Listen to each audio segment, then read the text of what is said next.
Feeling overwhelmed by endless notifications? A phone that never stops buzzing? You're not alone. But what if the answer to digital peace isn't another app or gadget, but wisdom? Wisdom written thousands of years ago.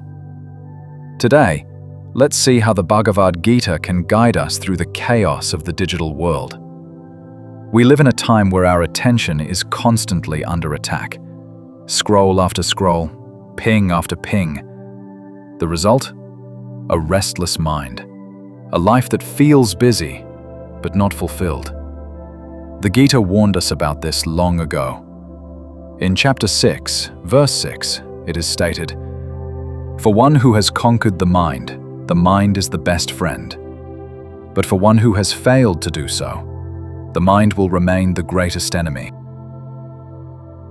Think of your phone. Sometimes it's a tool, helping you learn, connect, grow.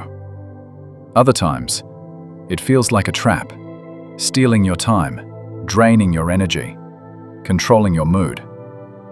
The difference isn't in the phone, it's in the mind that uses it. Start training your mind by taking small steps. Each time you unlock your phone, pause. Take one deep breath before you act.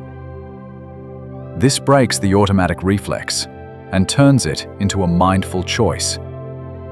A small habit that slowly transforms the mind from the enemy into a friend.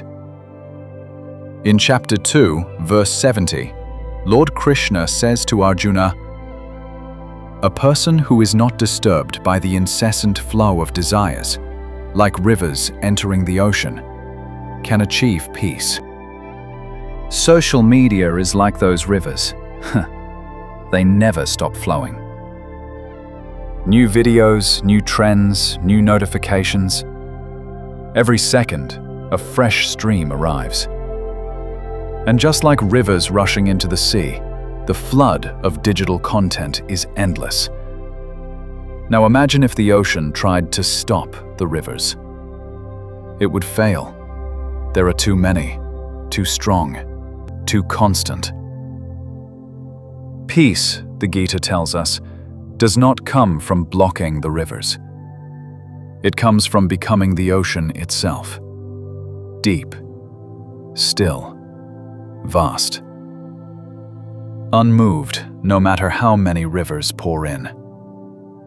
In our digital lives, this means not trying to control the flood of content. You can't. There will always be one more video, one more message, one more scroll. But you can control your response. Start by turning off non-essential notifications. Keep only what truly matters. Your calls, your messages, your reminders. Because you don't need to dam the rivers. You need to remember that you are the ocean. Calm, steady, unshaken. In chapter 2, verse 64 of the Gita, it is stated, "One who can control the senses while moving among sense objects is steady and attains peace." Our phones are full of sense objects, pictures, videos, sounds, alerts. They are designed to tempt us, to pull us in.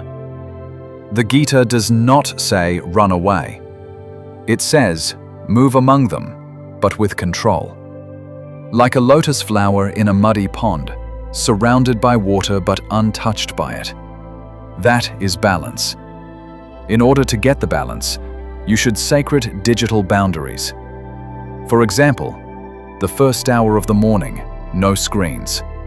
Instead, try to reflect, meditate, or read.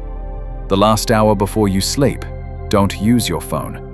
If possible, leave it outside the bedroom. These boundaries will protect your mind, so you can move among technology without being consumed by it. In chapter 2, verse 47, Lord Krishna says to Arjuna, "You have the right to your actions, but not to the fruits of your actions." In today's world, the fruits are the likes, comments, and shares. But the Gita teaches us, don't measure your worth by results, Do your duty. Share your message. Let go of the rest. Otherwise, you become a slave to the approval of strangers. When posting online, focus on what you want to express, not how many likes you'll get. Once you share, step away. Don't keep refreshing. Detach from the outcome. True peace comes from effort, not applause. Lord Krishna said to Arjuna, "One who sees action in inaction and inaction in action is truly wise." Bhagavad Gita, chapter 4, verse 18. Scrolling looks like action. Your finger moves, your eyes dart, the feed keeps spinning. But often it is inaction, time lost, energy drained. On the other hand, sitting still with awareness may look like inaction, but it is the highest action, feeding the soul, not just the senses. Before opening any app, ask yourself, why am I doing this? If it's for learning, set a timer, 10 or 15 minutes. Scroll with purpose. When the timer ends, stop.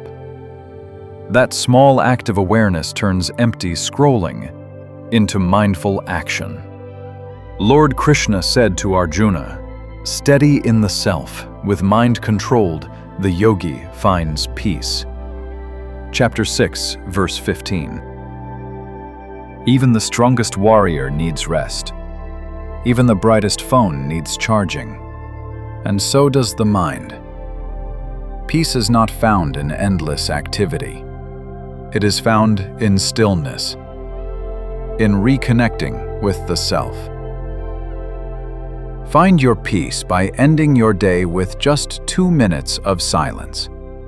No phone, no TV, no sound. Just your breath, just your being. Recharge your mind the same way you recharge your phone each night. The Gita reminds us that true freedom does not come from switching off your phone. It comes from switching on your awareness. In a world of constant notifications, the greatest notification is the voice within. Calm, steady, unshaken. That is the digital wisdom of the Bhagavad Gita. If you found meaning in this reflection, join us at ASA Hindu Wisdom. Here we bring timeless lessons to meet today's challenges.